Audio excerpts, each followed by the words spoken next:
प्यारे बच्चों, स्वागत है आप सभी का आपके अपने YouTube चैनल टॉपर्स एकेडमी पे। जैसा कि आप लोगों को पता था कि इस पे हम एक सिलेक्शन सीरीज चला रखे थे, जिसमें हमारी जो सिंपल इंटरेस्ट की क्लासेस हैं वो चल रही थी। ठीक है, तो उसमें हमने जो 4 क्लासेस कंप्लीट कर लिया था। हमने सिंपल इंटरेस्ट को एकदम आसान तरीके से कैसे हम किसी भी कोई भी अगर हमको सवाल दिया हुआ है उसमें सिंपल इंटरेस्ट से रिलेटेड कोई भी टॉपिक, कोई भी कंसेप्ट या कुछ भी पूछा गया है, तो उसको हम कैसे एकदम शॉर्टेस्ट मेथड से कर सकते हैं, ये हमने सीख लिया था।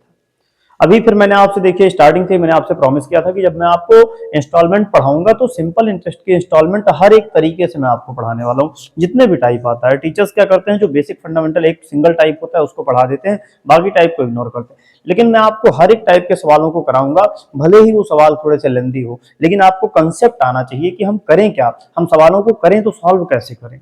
मान लेते हैं कि आप कोई भी किसी भी एग्जाम में बैठे हुए हो और वहां पे क्या है कि आपने सारे सवालों को सॉल्व कर लिया, आपका एक सवाल बचा रह गया, अब उसका आपको कंसेप्ट नहीं पता है, तो आप क्या करेंगे, उसको कैसे करेंगे? तो उसके लिए आपको बेसिक आना चाहिए। अगर आपको बेसिक पता है, ठीक है, इंस्टॉलमेंट के लिए अगर आपका बेसिक कंसेप्ट आपका मजबूत है तो आप सवालों को बहुत ही आसानी से कर ले जाएंगे।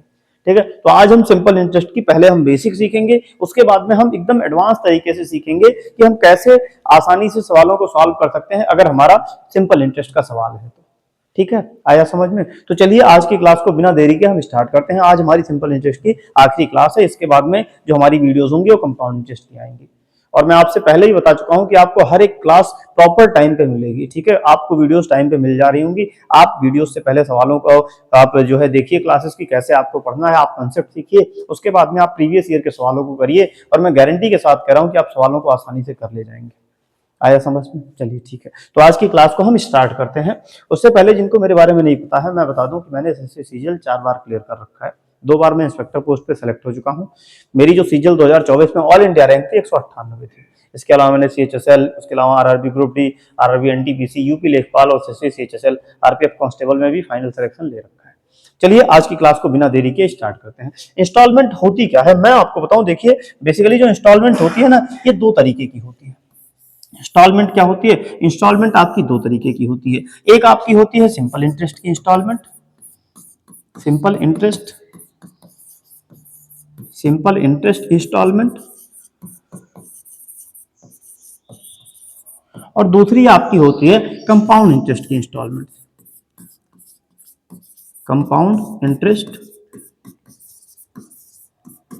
इंस्टॉलमेंट। इन दोनों में बेसिक अंतर क्या है? सबसे पहले आप बेसिक अंतर समझिएगा कि सिंपल इंटरेस्ट की इंस्टॉलमेंट और कंपाउंड इंटरेस्ट की इंस्टॉलमेंट में अंतर क्या है। देखिए, मैंने आपसे कहा कि आपने कोई सामान खरीदा, मान लेते हैं कि आपका सामान, कोई आपने सामान खरीदा, वो 2000 रुपए का था। ठीक है, या 2000 रुपए की आपने इंस्टॉलमेंट बंधवा ली। कितने कितने रुपए की? मान लेते हैं कि आपने 200 रुपए की क्या कर ली, इंस्टॉलमेंट बंधवा ली। 200 रुपए की क्या कर लिया आपने, इंस्टॉलमेंट बंधवा लिया। तो अब होगा क्या, अगर आपने सिंपल इंटरेस्ट में इंस्टॉलमेंट बंधवाई है तो जो आपका ब्याज लगेगा, जैसे आपने मूलधन आपका कितने रुपए था, 2000 रुपए था, उस 2000 रुपए से जैसे ही आपकी पहली इंस्टॉलमेंट 200 रुपए की कट होगी, बचेगा अमाउंट कितना, 1800 बचेगा। 1800 बचेगा, प्लस में इस 2000 पे क्या बचेगा, इस 2000 पे कुछ ना कुछ सिंपल इंटरेस्ट रहा होगा, यानी साधारण ब्याज रहा होगा। और यही आप अगर काम कंपाउंड इंटरेस्ट में करेंगे तो यहां क्या था, अगर आपका मूलधन मान लेते हैं 2000 रुपए था, उसमें से आपने 200 रुपए जब पे किया तो बचा कितना, 1800 रुपए बचा, प्लस में कुछ कंपाउंड इंटरेस्ट रहा होगा। तो अगली साइकिल के लिए, अगली इंस्टॉलमेंट के लिए यहीं पे बेसिक अंतर आता है कि यहाँ पे जो अगली इंस्टॉलमेंट, जैसे ही आप 200 रुपए पे करोगे, 200 रुपए पे करोगे, तो क्या अमाउंट बचेगा आपका, बचेगा 1600, प्लस में कुछ सिंपल इंटरेस्ट बचेगा। बस यही अंतर देखिएगा कि जो सिंपल इंटरेस्ट अब लगेगा, ये पूरे 2000 पे, इस 1800 प्लस सिंपल इंटरेस्ट पे नहीं लगेगा, केवल और केवल 1800 रुपए पे लगेगा। यानी कि केवल और केवल मूलधन पे ही आपका साधारण ब्याज लगने वाला है। लेकिन कंपाउंड इंटरेस्ट में क्या होता है, यहीं पे खेल बिगड़ जाता, मतलब पलट जाता है। यहाँ पे क्या होगा, जैसे आपकी पहली इंस्टॉलमेंट आपने जमा की, उसके बाद 1800 प्लस सिंपल कंपाउंड इंटरेस्ट आया, तो जब आप अगली इंस्टॉलमेंट 200 रुपए की जमा करेंगे तो फिर क्या अमाउंट बचेगा आपका, बचेगा 1600, और प्लस में कंपाउंड इंटरेस्ट यानी कि सादा चक्रवृद्धि ब्याज बचेगा। अब यहां पे क्या होगा, यहां जब आप 200 पे करोगे तो अब जो ब्याज लगा है, यहां पे जो कंपाउंड इंटरेस्ट आया है ना, ये इस पूरे अमाउंट पे लगता है। यानी कि कंपाउंड इंटरेस्ट और प्लस में जो आपका मूलधन था, दोनों पे ब्याज लगने के बाद में फिर अगला जो कंपाउंड इंटरेस्ट है वो आपका जुड़ेगा। तो ये बेसिक अंतर होता है सिंपल इंटरेस्ट की इंस्टॉलमेंट में और कंपाउंड इंटरेस्ट की इंस्टॉलमेंट में। सिंपल इंटरेस्ट की इंस्टॉलमेंट में ब्याज हमेशा मूलधन पे लगेगा और कंपाउंड इंटरेस्ट की इंस्टॉलमेंट में ब्याज जो लगेगा वो जो आपका मूलधन है उस पर तो लगेगा ही लगेगा, लेकिन जो ब्याज आएगा, जैसे 1 साल बाद आप पैसा जमा करते हो तो कुछ ना कुछ ब्याज बनेगा, उस ब्याज पे भी जो है आपका पैसा लगता है, उस ब्याज पे भी आपका पैसा लगता है। ये बेसिक फंडामेंटल है इंस्टॉलमेंट की। आपकी इंस्टॉलमेंट ये दोनों तरीके की होगी, कंपाउंड इंटरेस्ट की इंस्टॉलमेंट और सिंपल इंटरेस्ट की इंस्टॉलमेंट। अब होता क्या है कि आप जब कंपाउंड इंटरेस्ट की इंस्टॉलमेंट पढ़ोगे तो आप उसके सवाल को बहुत आसानी से कर ले जाओगे, क्योंकि वहां पे सिर्फ एक बेसिक गोल्डन रूल चलता है और उसी से हम सवालों को सॉल्व कर लेते हैं। बट कंपाउंड सिंपल इंटरेस्ट में क्या होता है, यहाँ पे टीचर्स आपको फॉर्मूले के थ्रू सवाल करवाते हैं। बट मैं आपको बताऊं कि फॉर्मूले के थ्रू हर जगह पे सवाल करना जरूरी नहीं, हम सिंपल इंटरेस्ट की इंस्टॉलमेंट को भी बिना फॉर्मूले के एकदम बेसिक कंसेप्ट से कर सकते हैं। आया समझ में? बस एक सेकंड आप लोग रुकिएगा।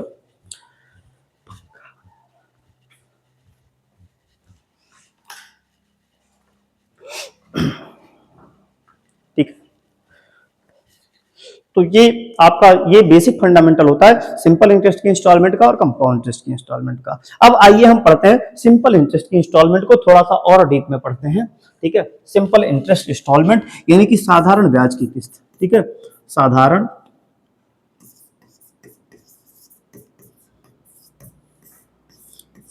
ब्याज की किस्त, साधारण ब्याज की किस्त।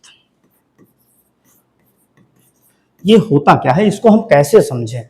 तो मैं आपसे बताऊं कि देखो होता क्या है, मान लेते हैं कि आपने क्या किया था, आपने 500 रुपए उधार लिया था। 500 रुपए क्या किया था आपने, उधार लिया था। और जब उधार लिया था तो यहाँ पे जो दर थी वो 100 रुपए 10% की दर से थी।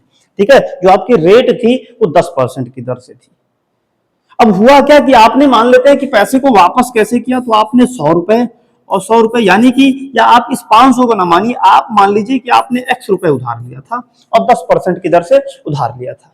उसको जब आपने वापस किया तो उसको आपने 4 इंस्टॉलमेंट में वापस किया। 100 रुपए की 4 इंस्टॉलमेंट में आपने वापस कर रखा है। 100 रुपए की 4 इंस्टॉलमेंट में वापस कर रखा है। तो अब आप मुझे बताइए कि यहाँ पे सीन क्या रहा होगा। आप कहोगे सर यहाँ पे कुछ पैसा रहा होगा, कुछ पैसा रहा होगा। ठीक है, इस पे क्या हुआ होगा, इस पे सर 1 साल के लिए 10% लगा होगा। ठीक है, 1 साल के लिए क्या हुआ लगा होगा सर, 1 साल के लिए हमारा 10% का ब्याज लगा होगा। अब यहाँ पे अमाउंट क्या बचेगा सर, यहाँ पे जो अमाउंट बचेगा, मैंने 100 रुपए की अगर इंस्टॉलमेंट पे की है तो क्या बचेगा, x माइनस 100 रुपए बचेगा।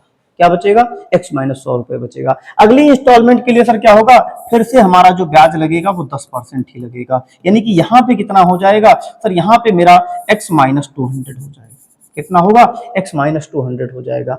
अगले साल के लिए जब हम आगे बढ़ेंगे तो यहाँ फिर हमने जब 100 रुपए जमा कर दिया तो 10% की दर से फिर से ब्याज लगेगा और मेरा कितना हो जाएगा सर, x माइनस 300 हो जाएगा।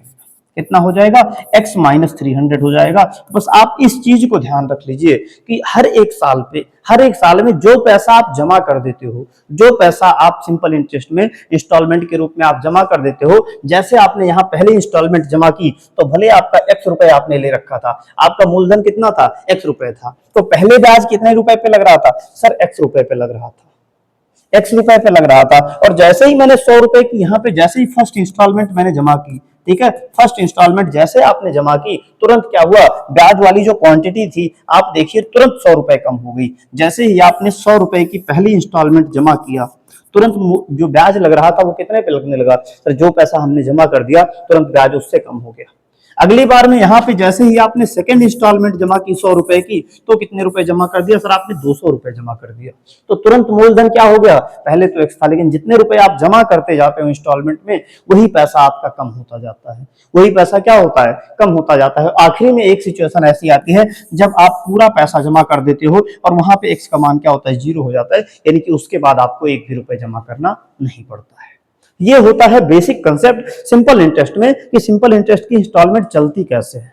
तो सिंपल इंटरेस्ट की इंस्टॉलमेंट सेम इसी तरीके से चलती है कि सर हम जितना रुपए जमा करते जाएंगे, जितना रुपए हम मूलधन में जमा करते जाएंगे, जो लगने वाला ब्याज है मूलधन से घटता जाएगा, मूलधन से क्या होगा, घटता जाएगा। और सिंपल इंटरेस्ट यहाँ पे आपका ब्याज नहीं जुड़ेगा। कंपाउंड इंटरेस्ट में यही खेल बदल जाता है। वहां पे क्या होता है, वहां पे जो रुपए आप जमा करोगे वो तो घटेगा, लेकिन जो लगने वाला ब्याज होगा, जैसे यहाँ पे x पे जो 10% का ब्याज लगा था वो यहाँ पे जुड़ जाएगा। वो यहाँ पे क्या होगा, जुड़ जाएगा। तो अगर यही, ये तो आपकी सिंपल इंटरेस्ट हो गई। अगर यही आपका कंपाउंड इंटरेस्ट होता तो अगर x रुपए था तो 1 साल के बाद अगर आपने 100 रुपए जमा किया तो क्या होता, x माइनस 100 तो हो जाता, लेकिन इस x पे 10% की दर से कितना लगता, 10% की दर से अगर ब्याज लग रहा था तो 0.1x, ठीक है, 0.1x, या हम इसको बोलते हैं 0.x, ठीक है, 0.x इसमें और जुड़ जाता। यानी क्या होता सर, ये सिचुएशन ना रह जाती, इसमें 0.x जुड़ भी जाता, क्योंकि सिंपल कंपाउंड इंटरेस्ट में क्या होता है, कंपाउंड इंटरेस्ट में जब आप इंस्टॉलमेंट जमा करते हो तो जो मूलधन से कम होता है वो आपकी इंस्टॉलमेंट कम होगी, लेकिन ब्याज मूलधन में जुड़ जाता है। ठीक है, ये बेसिक डिफरेंस है, और इस तरीके से आप सिंपल इंटरेस्ट के सवालों को आसानी से कर सकते हो। अब आपके दिमाग में एक बेसिक फंडामेंटल बन गया होगा कि सर सिंपल इंटरेस्ट की इंस्टॉलमेंट कैसे काम करती है और कंपाउंड इंटरेस्ट की इंस्टॉलमेंट कैसे काम करती है। ठीक है, अगर ये समझ में आया है तो आइए बढ़ते हैं, हम सबसे पहले देखते हैं जो बेसिक सवाल होते हैं इंस्टॉलमेंट के, हम उनको कैसे करेंगे। देखिएगा, आपका एकदम पहला सवाल है, एकदम बेसिक सा सवाल है, कैसे करेंगे हम इस सवाल को। आपको अगर फॉर्मूला बताया जाए, मैं आपसे बताऊं कि मैं फॉर्मूले में विश्वास नहीं रखता हूं, क्योंकि मैंने पूरा सिंपल इंटरेस्ट आपको पढ़ा दिया, एक भी फॉर्मूला नहीं बताया। बिना फॉर्मूले के हम इसको आपको बताने वाले हैं कि आप कैसे करोगे। देखिएगा इस सवाल को, सवाल आपका एमटीएस का है, ठीक है, एमटीएस 2023 का जो पेपर हुआ था उसका सवाल है। देखिएगा सवाल करेंगे कैसे। रवि किसी बैंक से कुछ रुपए उधार लिया है। रवि ने क्या किया सर, रवि ने कुछ रुपए उधार लिया है, पता नहीं है, मैंने मान लिया x रुपए उधार लिया है। अब क्या कर रहा है, उसको 6 वर्ष के बाद 1380 रुपए देकर भुगतान करता है। अब क्या हुआ कि उसको 6 साल के बाद में उसने 1380 रुपए दिया और उसका जो ब्याज था, पूरा का पूरा पैसा था, वो खत्म हो गया। अब आगे बढ़िए, क्या कह रहा है, यदि रवि ने उस पैसे को समान किस्तों में, 6 समान किस्तों में साधारण ब्याज की 6% प्रति वर्ष की वार्षिक दर से 6 वर्षों में चुकाया, तो बताओ प्रत्येक किस्त कितने की थी। यानी कि क्या था कि रवि ने कुछ पैसा बैंक से उधार लिया था, ठीक है। अब उसने क्या किया, उसने टोटल 6 किस्तें दी, 6 किस्तें उसने बराबर बराबर की 6 किस्तें दी और उसके बाद में उस पैसे का भुगतान कर दिया। टोटल उसने रुपया कितना दिया सर, रुपए उसने 1380 रुपए दिए। तो आपको बताना है कि प्रत्येक किस्त कितने रुपए की रही होगी, प्रत्येक किस्त कितने रुपए की रही होगी। मान लेते हैं, मैंने कहा मान लेते हैं प्रत्येक किस्त 100 रुपए की थी, ठीक है, प्रत्येक किस्त 100 रुपए की थी। तो एक आपकी हो गई, दूसरी किस्त हो गई, ये आपकी तीसरी किस्त हो गई, ये चौथी किस्त हो गई, ये पांचवी किस्त हो गई और ये आपकी छठी किस्त हो गई। ये क्या हो गई, छठी किस्त हो गई। इसका मतलब क्या है, मतलब आप समझिएगा कि सर जब ये पहली किस्त, इस पे कितना परसेंट ब्याज लगा होगा सर, रेट कितना है 6% है, यानी कि इस पे 6% का ब्याज लगा होगा। इस वाले पे कितना लगा होगा सर, इस वाले पे भी हमको 6% का ब्याज लगा होगा। यहाँ पे भी अगर हम देखें तो इस पे भी 6% का ब्याज लगा होगा, यहाँ भी 6% लगा होगा और आखिरी किस्त थी, यहाँ पे भी 6% का ही ब्याज लगा होगा। मतलब क्या है, एक साल के अंत पे उसने कुछ रुपए दे दिए, फिर दूसरे साल के अंत पे कुछ रुपए दे दिए, तीसरे साल के अंत पे दे दिए, चौथे साल के अंत पे, पांचवें साल के अंत पे दे दिया और छठे साल के अंत पे उसने 100 रुपए दिए और उसका काम खत्म। अब आप मुझे बताओ, अगर मैं कहूं कि जो पैसा उसने 1 साल के जस्ट पहले, यानी कि जो छठे साल, यानी कि जस्ट खत्म होने के 1 साल पहले दिया था, अगर इस पैसे को अभी नहीं देता, इस पैसे को अभी नहीं देता, आखिरी में ही ले जाके जमा करता, तो कितना रुपए एक्स्ट्रा पड़ता। भाई इसको पहले चुका दिया तो 6% ब्याज कम देना पड़ा, और अगर इसको आखिरी में चुकाने जाता तो इस पे क्या पड़ता सर, इस 100 रुपए की जगह इस पे उसको 6% का ब्याज बढ़ा के देना पड़ता। तो कितना देना पड़ता, आप कहते सर 100 रुपए था और इसका 6% निकालेंगे तो कितना आएगा, 6 रुपए आएगा। यानी कि 100 रुपए तो देना ही देना पड़ता, प्लस में क्योंकि 1 साल के आखिरी में देने जा रहा है तो 6 रुपए और, यानी कि कितना देना पड़ता, 106 रुपए देना पड़ता। कितना देना पड़ता, 106 रुपए देना पड़ता। अगर मैं कहूं कि जो ये पैसा था इसको ले जाके वो आखिरी में जमा करता, तो आप कहते कितना पैसा होता सर, 6% और 6% 12% एक्स्ट्रा देना पड़ता, 12% ब्याज लगता, तो कितना हो जाता, 100 रुपए तो रहता ही रहता और 12 रुपए क्या हो गया ब्याज, यानी कितना हो जाता, 112 रुपए हो जाता, 112 हो जाता। मैं कहूं इसको देता तो कितना होता, आप कहते सर 6%, 6%, 6%, यानी 18% एक्स्ट्रा देना पड़ता। 100 का 18% 18 होगा, तो टोटल कितना देना पड़ता सर, 100 रुपए तो देता ही देता और 18 रुपए एक्स्ट्रा, यानी कितना देना पड़ता, 118 रुपए देना पड़ता। यही काम अगर इस वाले पे करता तो कितना देना पड़ता सर, 6, 6, 6 और 6, यानी 24% एक्स्ट्रा देना पड़ता। कितना हो जाता, 124 हो जाता। और अगर इस वाले की बात करें तो इस पे 6, 12, 6, 18, 24 और 6, 30, यानी कि 30% एक्स्ट्रा कितना देना पड़ता, 130 देना पड़ता। यानी कि अगर सारे पैसे को वो आखिरी में ले जाके जमा करता तो इतने रुपए जमा करना पड़ता। और ये रुपए बनेंगे कितने, आप कहोगे सर 6 2 8, 8 16 और 4 20 का 0 हासिल 2 हो गया, 2 3 5, 5 2 7, 1 8, 1 9, 9 का 9 फिर से हासिल नहीं आएगा यहाँ पे, 1 2 3 4 5 और 6, यानी कि कितना देना पड़ता सर 690 रुपए, यानी कि 690 रुपए उसको पूरे ब्याज को अगर साल आखिरी में चुकाने जाता 6वें साल पे तो 690 रुपए चुकाना पड़ता। और चुकाया उसने कितना है सर, एक 1380 रुपए है। आपने बताया कि सर कितने बने थे, 690 यूनिट बने थे, और कितने रुपए उसने दे के ब्याज चुकाया है, 1380 रुपए दे के चुकाया है, 1380 रुपए दे के चुकाया है। आप काटोगे कितनी बार जाएगा, 2 बार जाएगा, यानी 1 यूनिट का मान कितना हो गया, आप कहोगे सर 1 यूनिट का मान कितना हो गया, तो 1 यूनिट का मान हमारा 2 रुपए हो गया। ठीक है, 1 यूनिट का मान 2 रुपए हो गया। तो अगर 1 यूनिट हमारी 2 रुपए की है, प्रत्येक किस्त कितने की थी, 100 यूनिट की थी, यानी कितने की हो जाएगी, 100 गुना में 2 यानी 200 रुपए की, यानी प्रत्येक किस्त कितने रुपए की हो जाएगी, 200 रुपए की हो जाएगी। और ऑप्शन नंबर बी जो है यही आपका आंसर हो जाएगा। तो इंस्टॉलमेंट के सवालों को हम इस तरीके से अगर करें तो बहुत ही आसानी से हम कर सकते हैं। ठीक है, अगर आप इस तरीके से करना चाहोगे ये बेस्ट अप्रोच होता है। बस अभी आपको लगा होगा क्योंकि पहला सवाल था, इसलिए मैंने आपको एकदम डिटेल में बताया कि हम कैसे करेंगे। बाकी सवालों को अभी आप चुटकियों में कर पाओगे। बस इस कंसेप्ट को ध्यान में रखिएगा कि सर अगर सारे पैसे को क्या करते हैं, देखो हर एक साल के अंत पे जमा कर रहा था, हमने क्या किया, सारे पैसे को ले जाके आखिरी में जमा करवा दिया। अब देखो इसने अगर पहले जमा कर दिया था तो इस पे देखो, अगर इस पैसे को पहले जमा करता तो क्या होता, 6% ब्याज कम पड़ता, तो अगर इस पैसे को आखिरी में जमा करता तो 6% ब्याज एक्स्ट्रा पड़ता। बस यही कंसेप्ट लगाइए, हर एक सवाल को बहुत आसानी से कर पाओगे। ठीक है, बहुत आसानी से आप करने वाले हो। समझ में आ गया होगा मुझे लग रहा है पहला सवाल। अब बढ़ते हैं दूसरे सवाल की तरफ। इस सवाल को आप देखिएगा, देखिए आपसे बन पा रहा है या नहीं बन पा रहा है। ठीक है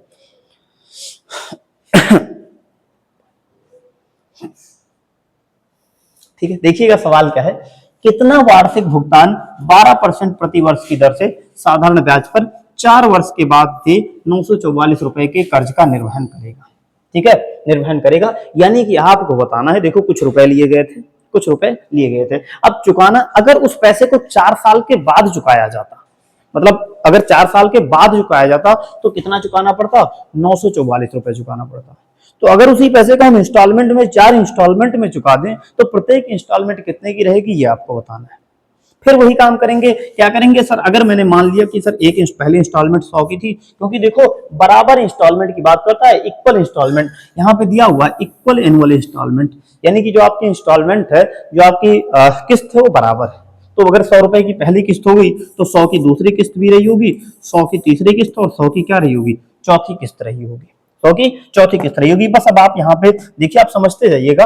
देखो प्रतिवर्ष ब्याज कितना लग रहा है, 12% लग रहा है, यानी कि जो पैसा इसने यहाँ पे चुकाया था, जो पैसा इसने यहाँ पे चुका दिया था, अगर 1 साल बाद चुकाता तो कितना परसेंट ब्याज लगता, 12% लगता। सेम सिचुएशन यहाँ पे भी कितना परसेंट ब्याज लगा होगा, 12% लगा होगा, और यहाँ पे भी ब्याज कितना लगा होगा, 12% लगा होगा। आया समझ में। अब देखो जो पैसा उसने तीसरे साल के अंत पे चुकाया है, अगर इसको अभी ना चुकाता, चौथे साल के अंत पे चुकाने जाता तो कितना पड़ता, तो आप कहते सर 100 रुपए तो चुकाना ही पड़ता, प्लस 100 रुपए पे 12% का ब्याज, और 100 का 12% कितना होगा, 100 का जितना परसेंट निकालना हो उतना ही होता है, तो 100 का 12% 12, यानी कि 100 रुपए और 12 रुपए एक्स्ट्रा कितना चुकाना पड़ता, 112 चुकाना पड़ता। इस वाले पे कितना होता, तो आप कहते सर 12 12 24%, यानी कितना हो जाता, 100 रुपए तो रहता ही, ब्याज कितना बनता 2 वर्ष में, 24%, तो हो जाता हमारा 124।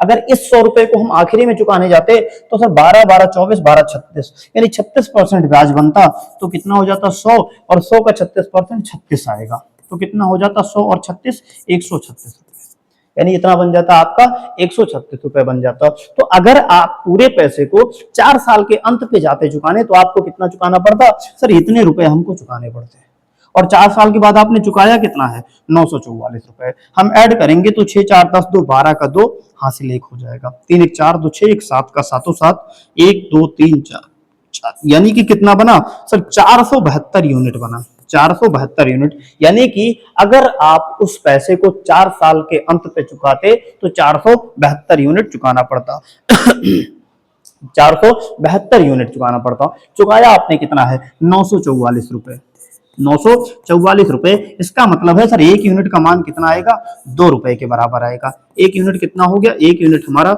2 रुपए के बराबर हो गया। प्रत्येक किस्त आपसे पूछा है, प्रत्येक किस्त कितने रुपए की थी, 100 यूनिट की थी। अगर 1 यूनिट 2 रुपए है तो 100 यूनिट कितने के बराबर हो जाएगा, 100 गुना में 2 यानी 200 रुपए की, और प्रत्येक किस्त आपकी 200 रुपए। ऑप्शन नंबर सी यही आपका आंसर हो जाएगा। ठीक है, इंस्टॉलमेंट के इस कंसेप्ट को अगर आपने सीख लिया, आप सवालों को, क्योंकि मैं बताऊं जो फॉर्मूला होता है इंस्टॉलमेंट का ना बहुत कठिन होता है, और वो फॉर्मूला एग्जाम में आता नहीं। टीचर अभी लेके आएंगे, वो क्या करते हैं, आएंगे पहले फॉर्मूला रट लेंगे, या बगल में क्या करते हैं नोटपैड में लिख लेते हैं, और लिखने के बाद में उसी फॉर्मूले पे आपको सवालों को करवाते रहते हैं। बट उससे आप नहीं सीख पाओगे, क्योंकि एग्जाम में आप चिट क्या, आप एक खुद का पेन अलाउ नहीं होता है। जो बच्चे एग्जाम दे के आते होंगे आपको पता होगा, आप खुद का एग्जाम मतलब खुद का पेन आप अंदर नहीं लेके जा सकते, तो कहां से आप फॉर्मूले याद कर पाओगे। इतना एग्जाम में प्रेशर होता है, छोटी छोटी चीजें हम भूल जाते हैं। तो बड़ी चीजें, इतने बड़े बड़े फॉर्मूला अगर मैं अभी आपको इसका लिखवा भी दूं तो कोई मतलब नहीं बनेगा। जब उस सवाल को, क्योंकि मेरा मानना होता है कि चीजों को आसान करना चाहिए। ठीक है, अगर कोई सवाल कठिन भी है तो उसका हमें आसान मेथड सीखना चाहिए। अगर हमने उसको फॉर्मूले से सीख लिया, हम यहाँ पे प्रैक्टिस करेंगे, हो जाएगा। आज की क्लास में अभी आपको समझ में आ जाएगा, बहुत अच्छा लगेगा, सर करवा दिया, बहुत अच्छी बात। लेकिन अगर उसी को आप 2 महीने बाद अगर कहीं आप उसको इम्प्लीमेंट करना चाहोगे, आप भूल चुके होगे। तो चीजें वो सीखिए जो आपके लिए परमानेंट रहे। अभी आपको ये समझ में आ गया सर, इस 100 रुपए को, सारे पैसे को आखिरी में ले जाके जमा करना है। इस पैसे पे 1 साल का ब्याज लगा, 112 कर दिया। इस पैसे को 2 साल बाद खींच लेके गए तो 12 124 हो गया। इस पैसे को 3 साल बाद खींच के जमा किया तो 136 हो गया। क्या इसमें फॉर्मूला याद करना है? नहीं याद करना है। और सिंपल इंटरेस्ट की इंस्टॉलमेंट मैंने यही बताया था कि आप चुटकियों में कर सकते हैं। ठीक है, तो ये मेथड आप सीख के रखिए, ये मेथड आपके लिए बहुत ज्यादा हेल्पफुल रहने वाला है। आइए बढ़ते हैं अगले सवाल की तरफ। इस सवाल को आप देखिएगा, देखिए आपसे सॉल्व हो पा रहा है अब या नहीं सॉल्व हो पा रहा है।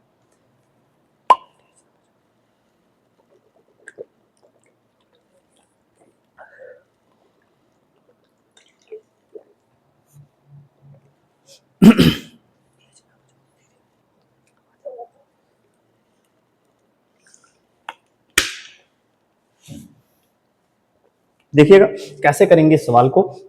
सवाल क्या कह रहा है, कितना वार्षिक भुगतान 12% प्रति वर्ष की दर से साधारण ब्याज पर 4 वर्ष के बाद दे 5,664 रुपए के कर्ज का निर्वहन करेगी।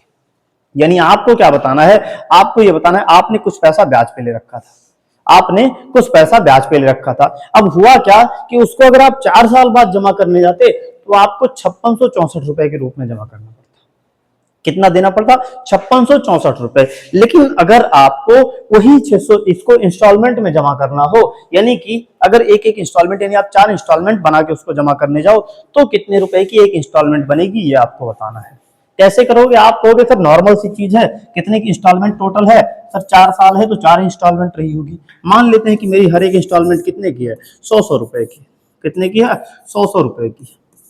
तो अगर 100 पे है, इस 100 को अगर जमा करता तो कितना परसेंट का, सर इस पे कितना परसेंट चला होगा? 12% का ब्याज। यहाँ भी 12% का ब्याज लगा होगा, और यहाँ भी क्या लगा होगा? 12% का ब्याज लगा होगा। ठीक है, अब अगर ये जो 100 रुपए था, इसको तीसरे साल, भाई ये है पहले साल के अंत में दी जाने वाली राशि, ये है दूसरे साल के अंत पर, ये है तीसरे साल के अंत पर, और ये है आपकी जो चौथे साल के अंत पे दी गई, और कर्जा पूरा खत्म हो गया। अब जो तीसरे साल के अंत पे जमा किया था, अगर इसको भी चौथे साल के अंत पे जमा करते, चौथे साल के अंत पे जमा करते तो कितना ब्याज एक्स्ट्रा पड़ता? आप कहते सर 1 साल का ब्याज 12% लग रहा है, और तीसरे साल के अंत पे ना जमा करके चौथे साल के अंत पे जमा करेंगे तो क्या होगा? 100 रुपए तो देना ही देना पड़ेगा, प्लस में एक्स्ट्रा क्या होगा सर? 100 पे 12% का ब्याज, और 100 का 12% कितना आएगा? 12 रुपए। यानी कि 100 प्लस में 12, यानी चुकाना कितना पड़ेगा सर? 112 रुपए चुकाना पड़ेगा इसको। अगर मैं कहूं इस पैसे को अगर 2 साल, भाई इस पैसे पे ये दूसरे साल के अंत में चुकाया है, अगर इसको भी चौथे साल के अंत में चुकाते तो कितना ब्याज पड़ता सर? 12 और 12 24%। यानी कि 100 रुपए तो देना ही देना पड़ता, और ब्याज कितना बनता? 100 का 24%, 24 आएगा, यानी कितना हो जाता? 124 हो जाता। मैं कहूं इस पैसे को अगर आप ले जाते तो आप कहते सर 12%, 12% और 12%, यानी 36% का ब्याज लगता, तो कितना देना पड़ता सर? 100 रुपए तो देना ही देना पड़ता, और 36 रुपए एक्स्ट्रा, यानी कितना हो जाता? 136 रुपए हो जाता। ये आपका बनता अगर आप सारे पैसे को चौथे साल के अंत में जमा करते तो। और चौथे साल के अंत पे जमा कितना किया है सर? 5664 रुपए। आप ऐड करो, 6 4 10 2 12 का 2 हासिल 1 हो जाएगा, 3 3 6 1 7 का 700, 1 2 3 और 4, यानी कितना बन गया सर? 472 यूनिट बना है। यानी कि अगर आप 4 साल के बाद पूरे पैसे को जमा करते 472 यूनिट बनता, और आपने एक्चुअल में जमा कितना किया है सर 5664 रुपए। ठीक है, 5664 रुपए जमा किया है। अब अगर इसको आप काटना चाहें तो इसको काटते हैं, 4 से काटेंगे, तो हम जब 4 से इसको काट रहे होंगे तो क्या जाएगा भाई, 4 से जैसे मैंने काटा, 4 एकम 4, फिर 4 एकम 4, 3 बचेगा, और 4 8 32, यानी 118 हो जाएगा। 4 से हम इसको काटेंगे तो सर 14, 4 एकम 4, 4 चौक 16, 4 एकम 4, 2 4 छक 24 हो जाएगा। 2 से और काट देते हैं तो 59 बार जाएगा, और 2 से कितनी बार जाएगा सर, 2 से तो 14, 0 2 8 16, और 59 से काटेंगे तो देखो 59 एकम 59, और 11 118, यानी 59 दूना 118। मतलब क्या है कि सर एक यूनिट जो बनेगा मेरा 12 रुपए के बराबर बना है। एक यूनिट कितने रुपए के बराबर बना है, 12 रुपए के बराबर बना है। तो आपसे पूछा है प्रत्येक इंस्टॉलमेंट कितनी होगी, सर हर एक इंस्टॉलमेंट मेरी 100 यूनिट की थी। अगर एक यूनिट मेरा 12 रुपए के बराबर है तो 100 यूनिट कितने रुपए के बराबर होगा, आप कहोगे सर 100 गुना में 12 करेंगे यानी 1200, और मेरी प्रत्येक इंस्टॉलमेंट निकल के आएगी 1200 रुपए की। कितनी आएगी, 1200 रुपए की। अब यहाँ पे आपसे कई तरीके के सवाल पूछे जा सकते हैं। आपसे इंस्टॉलमेंट पूछा था, आपने कर दिया। अगर यहीं पे पूछ लेता कि इंस्टॉलमेंट में जमा करने पे उसको फायदा कितने रुपए का हुआ है, अगर उसने इंस्टॉलमेंट में पैसे को जमा किया, अगर एक साथ जमा करता तो 5664 रुपए जमा करना पड़ता, इंस्टॉलमेंट में जमा किया तो उसको फायदा कितने का हुआ। आप कहोगे सर 1200, अगर वो एक साथ जमा करता तो उसको जमा करना पड़ता कितना सर, 5664 रुपए जमा करना पड़ता, 5664 रुपए जमा करना पड़ता। और जब उसने 1200 की इंस्टॉलमेंट बनाई तो कितनी इंस्टॉलमेंट बनी सर, 1200 गुना में 4 यानी 4800। उसने अगर इंस्टॉलमेंट में पैसे जमा कर दिए तो कितना बना, 4800 रुपए बना। उसको टोटल फायदा कितने का होगा, आप कहोगे सर 664 रुपए का क्या हुआ होगा, उसको फायदा होगा। तो आपसे कुछ भी पूछ ले कि उसको कितना फायदा हुआ, सर 664 रुपए का उसको फायदा हो गया। अगर यही चीज आपसे अगर अभी सिंपल अगर आप फॉर्मूले से इस सवाल को करते तो आप ये सब कंसेप्ट जो ये सब एक्स्ट्रा चीजें जो एग्जामिनर जब दिमाग लगाता है पेपर को टफ बनाने के लिए, तो उन सब चीजों को आप नहीं कर पाते। ठीक है, तो इंस्टॉलमेंट के अगर आप इस पैटर्न से सवालों को करेंगे, बहुत ही आसान सा पैटर्न है, कुछ भी नहीं सीखना है और बहुत आसानी से आप सवालों को कर सकते हैं। आया समझ में? मुझे लग रहा है ये कंसेप्ट आपको अब अच्छे से रिवाइज हो गया होगा। इस कंसेप्ट में अब आपको शायद ही कोई समस्या होगी। अगर कंसेप्ट समझ में आ गया है तो लीजिए अगला सवाल, इसको आप सॉल्व करिए। सीजीएल जो आपका मेंस हुआ, सीएचएसएल मेंस का सवाल है, इसको करिए, बहुत ही अच्छा सवाल है। ठीक है, बहुत अच्छा सवाल है। इसको देखिए कैसे करेंगे आप इस सवाल को। कर्ज की वह धनराशि कितनी है जो 800 रुपए की 6 समान किस्तों में चुकाई जाएगी यदि कर्ज 5% प्रति वार्षिक दर से 6 वर्ष में दे। ठीक है, 6 वर्ष में दे हो। इसका मतलब क्या है, इसका मतलब यह है कि आपने 800 रुपए की किस्त चुकाई, आपने 800 रुपए की किस्त चुकाई, और किस्त कितने की थी सर, 800 रुपए की एक किस्त थी। कितनी किस्तों में चुकाया कर्ज को, 6 किस्तों में। तो टोटल कितना रुपए आपने चुकाया, आपने चुका दिया 4800 रुपए, आपने 4800 रुपए चुका दिया। अब कह रहा है कि अगर इसको हम किस्त में ना चुकाते, एक साथ चुकाते, 6 वर्ष के बाद अगर इसको देते, 6 वर्ष के बाद एक साथ ले जाते जमा करने, तो कितना रुपए देना पड़ता, तो कितना रुपए देना पड़ता। कैसे करेंगे आप इस सवाल को, आइए मैं बताता हूं कैसे करेंगे। आप देखिए मैंने क्या कहा, देखिए प्रत्येक इंस्टॉलमेंट थी कितने की, मान लेते हैं कि 100 रुपए की थी। कितने की थी, 100 रुपए की। कितनी इंस्टॉलमेंट थी, 6 इंस्टॉलमेंट। तो 1 2 3 4 5 और इंस्टॉलमेंट ये कितनी हो गई, 6, यानी कि टोटल इंस्टॉलमेंट 6 थी। तो अगर इंस्टॉलमेंट में आप पैसा जमा करते तो आप कितना पैसा पे करते, तो आप कहते सर हमने 6 इंस्टॉलमेंट जमा किया है, 1 2 3, ठीक है, 3 4 5 6, यानी कि 6 गुना में 100, सर 600 रुपए की 6 किस्तें जमा की है, यानी कि मैंने 600 यूनिट जमा किया। 600 रुपए मैंने या 600 यूनिट मैंने जमा किया किसके रूप में, जब मैंने किस्त में जमा किया, जब मैंने किस्त में जमा किया। अब यहाँ पे आप देखिएगा बहुत अच्छा कंसेप्ट है भाई। एक साल में ब्याज कितना परसेंट लग रहा था सर, 5% लग रहा था, रेट 5% थी, यानी कि 100 रुपए पे अगले वक्त कितने परसेंट का ब्याज लगता सर, 5% का क्या लग रहा है, ब्याज लग रहा है। 5% का क्या लग रहा है, ब्याज लग रहा है। आप कहते जाओ सर 5% और 5%। देखो अब इस पैसे को, जो पैसा मैंने 5वें साल के अंत पे चुकाया था, अगर इसको आखिरी साल लेके जाते तो कितना ब्याज लगता, तो आप कहते सर 5% लगता। तो 100 रुपए तो ये था, प्लस में 5%, 5 यानी कितना हो जाता सर, 105 रुपए हो जाता। 105 हो जाता। इस पैसे को अगर मैं कहता कि आखिरी में जमा करो तो कितना ब्याज लगता? आप कहते सर 5 और 5 10%, यानी कि 100 रुपए तो लगता ही लगता, प्लस में 100 का 10% कितना होता? आप 100 का 10% निकालोगे 10 रुपए आएगा, तो कितना हो जाएगा? 110 हो जाएगा। अब आप पैटर्न समझ चुके होंगे। अगर इसको लेके जाते तो 5 5 10 5 15%, 15% लगता तो कितना होता? 115 होता। इस पैसे को अगर आप लेके जाते तो कितना हो जाता? 120 हो जाता। और इस पैसे पे कितना हो जाता? 5 5% 10, 5 15, 5 20, 5 25%, यानी कि 100 रुपए तो लगता ही लगता, प्लस में ब्याज एक्स्ट्रा कितना पड़ता? 25 रुपए, तो कितना हो जाता? आपका हो जाता 125 रुपए। मतलब क्या था? अब आप समझिए, ये पैसा था जो आप किस्त में जब चुका रहे थे तो आपको इतना पैसा चुकाना पड़ा। अगर आप उसी सारे पैसे को एक साथ 6वें साल के अंत पे चुकाते तो आपको इतना चुकाना पड़ता, और ये आता कितना? आप कहते थे 5 5 10 5 15 का 5 हासिल 1 2 1 3 2 5 6 1 7 7 हो गया, 1 2 3 4 5 और 6, यानी कि अगर आप उसको किस्त में नहीं चुकाते, एक साथ आखिरी में चुकाते तो 675 यूनिट चुकाना पड़ता। 675 यूनिट आपको चुकाना पड़ता। प्रत्येक किस्त थी कितने की? सर 800 रुपए की थी, यानी कि आपने 100 यूनिट माना है, लेकिन थी कितनी? 8 गुना थी। भाई एक किस्त आपकी कितने रुपए की थी? 800 की। आपने 100 रुपए की मानी है, तो किस्त कितना हो गया भाई? 100 का 8 गुना। इसका मतलब क्या है? मतलब ये है कि सर 100 यूनिट मेरा कितने रुपए के बराबर है? ये है मेरा 800 रुपए के बराबर। कैसे? क्या दिया हुआ है? प्रत्येक किस्त 800 रुपए की है, आपने प्रत्येक किस्त माना 100 रुपए की है। ठीक है, तो अब देखो, अगर एक 100 यूनिट 800 रुपए के बराबर है तो एक यूनिट कितना हो जाएगा? आप कहोगे सर एक यूनिट में हो जाएगा 8 रुपए के बराबर।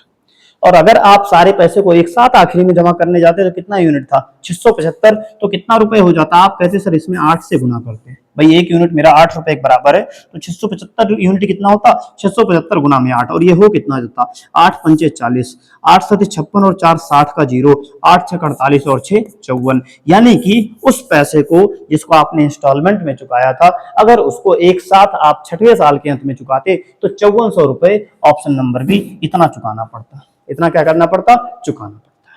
आपसे पूछे कि आपने कितने रुपए बचत कर लिए अगर इंस्टॉलमेंट में जमा किया, तो देखो आप 600 यूनिट जमा कर रहे थे, यहाँ 675 यूनिट जमा कर रहे थे, कितने यूनिट आपने बचा लिया? आपने 75 यूनिट बचा लिया था। रुपए में पूछा, एक यूनिट कितने? 8 रुपए के बराबर है, तो कितने रुपए की आपने बचत की? आप कहोगे सर 8 पंचे 40, 8 सते 56 4 60, यानी कि 600 यूनिट, यानी कि 600 रुपए की क्या कर लिए? 600 रुपए की सेविंग कर ली है। अगर उस पैसे को इंस्टॉलमेंट में जमा किया है, अगर एक साथ जमा करने जाते तो हमको चुकाना पड़ता 5400 रुपए, लेकिन उसको जब हमने इंस्टॉलमेंट में जमा किया, हमने 6 इंस्टॉलमेंट जमा की, तो बचत कितने रुपए की हो गई? 600 रुपए की हो गई। तो इस तरीके से अगर इंस्टॉलमेंट के सवाल हैं तो आप ऐसे आसानी से कर सकते हैं। ठीक है, मुझे लग रहा है ये जो टाइप 1 था इंस्टॉलमेंट का, आप इसको बहुत ही आसानी से कर सकते हैं, और लगभग जो टीचर्स होते हैं यहीं तक इंस्टॉलमेंट पढ़ाते हैं, उसके बाद एंड कर देते हैं। लेकिन मैं आपको हर एक तरीके से बताने वाला हूं कि हम इंस्टॉलमेंट के सवालों को कैसे हर एक पैटर्न को कर सकते हैं। ठीक है, देखिएगा अगला पैटर्न क्या है। अगला पैटर्न क्या है? अगले पैटर्न के सवालों को हम कैसे करेंगे? दूसरा पैटर्न इसमें क्या आता है? दूसरा पैटर्न इसमें आता है डाउन पेमेंट का। ठीक है, डाउन पेमेंट का। अब डाउन पेमेंट का मतलब क्या होता है? जैसे मैंने कहा कि आप किसी घड़ी को, मान लेते हैं कि आपने कोई घड़ी खरीदी, या मान लेते हैं आपने कोई टैबलेट खरीदा। ठीक है, आपने कोई टैबलेट खरीदा, एक सेकेंड, आपने कोई खरीदा टैबलेट, और ये टैबलेट आपका पड़ कितने रुपए का था? ये पड़ रहा था आपका, मान लेते हैं 2000 रुपए का। ठीक है, ये टैबलेट आपका पड़ रहा था 2000 रुपए का। अब आप क्या किया? अगर आप इस पैसे को, अगर आप इस 2000 रुपए को एक साथ ना जमा करते, आप क्या करते? आप इसको 2 महीने बाद जमा करते। अगर आप उस पैसे को 2 महीने बाद जमा करते तो आपको, मान लेते हैं, कितना देना पड़ता? आपको उस टैबलेट का 2000 की जगह 2200 रुपए देना पड़ता। कितना देना पड़ता? 2200 रुपए देना पड़ता। तो यहाँ पे आपसे क्या पूछता है? यहाँ पे पूछा जाता है आपसे कि ये बताओ रेट क्या थी, किस रेट से ब्याज लग रहा था, यानी कि इंस्टॉलमेंट में आपसे रेट निकालने को पूछ ले, और भर भर के सवाल इस पैटर्न पे आते हैं। ठीक है, तो अब यहाँ पे रेट निकालना था कि वार्षिक दर क्या थी। ठीक है, किस वार्षिक दर पे आपको ये जो आपने जहां पे खरीदा था टैबलेट, उसने किस रेट से आपको उधार दिया था। तो आप यहाँ पे देखो कैसे हम इस तरीके के सवालों को करते हैं। आप कहोगे सर यहाँ पे जब मैंने देखा तो 2 महीने में कितने रुपए एक्स्ट्रा देना पड़ा? 2 महीने में देना पड़ा 200 रुपए एक्स्ट्रा। कितना देना पड़ा? सर 200 रुपए 2 महीने में एक्स्ट्रा देना पड़ा। 2 महीने में आपको देना पड़ा 200 रुपए एक्स्ट्रा। अब अगर 2 महीने में आप 200 रुपए एक्स्ट्रा दे रहे हो और रेट हमेशा क्या होते हैं, रेट हमेशा लगभग सवालों में अगर स्पेसिफिकली मेंशन ना हो तो वार्षिक होती है। तो अगर 2 महीने में 200 रुपए देना पड़ा, मैं आपसे पूछूं 12 महीने में कितना देना पड़ता, ठीक है, 12 महीने में कितना देना पड़ता ब्याज, तो आप कहते हैं सर ऐसा था, 2 का ये कितना गुना है, 6 गुना है, तो इधर भी हम 6 गुना कर देते और 2 छंग कितना हो जाता, 1200 हो जाता। यानी कि अगर आप उसी टैबलेट के पैसे को जिसको आपने 2 महीने के अंत में चुकाया था, अगर आप उसको 1 साल के बाद चुकाते तो 1200 रुपए ब्याज देना पड़ता। कितना देना पड़ता, 1200 रुपए ब्याज देना पड़ता। और रेट होती क्या है, रेट आपकी होती है 1 साल में जो ब्याज देना पड़ा कितना, 1200। मूलधन कितना था सर, 2000 रुपए था। और परसेंट में चाहिए तो क्या करोगे, 100 से गुना कर दोगे। 2 जीरो से आपका 2 जीरो कट गया, 0 से 0 और 2 से कटेगा 60 बार। यानी कि आपको जो टैबलेट दिया गया था किस वार्षिक दर पे दिया गया था, 60% प्रति वर्ष की वार्षिक दर से दिया गया था। 60% प्रति वर्ष की वार्षिक दर से आपको दिया गया था। तब आपको जाके वो टैबलेट 2000 का टैबलेट 2 महीने बाद 2200 में पड़ा था। आया समझ में? तो ये बड़ा अच्छा कंसेप्ट होता है और टीचर इससे बचते हैं, पता नहीं क्यों बचते हैं, मुझे नहीं पता है, बट सवाल इसके आते हैं तो मुझे ऐसा लग रहा है कि आपको ये पैटर्न बताना भी जरूरी है। बढ़ते हैं, एक सवाल लेते हैं इस कंसेप्ट पे, देखिएगा आप इस सवाल को कर पा रहे हैं कि नहीं कर पा रहे हैं। तब तक मैं थोड़ा सा पानी पी लेता हूं।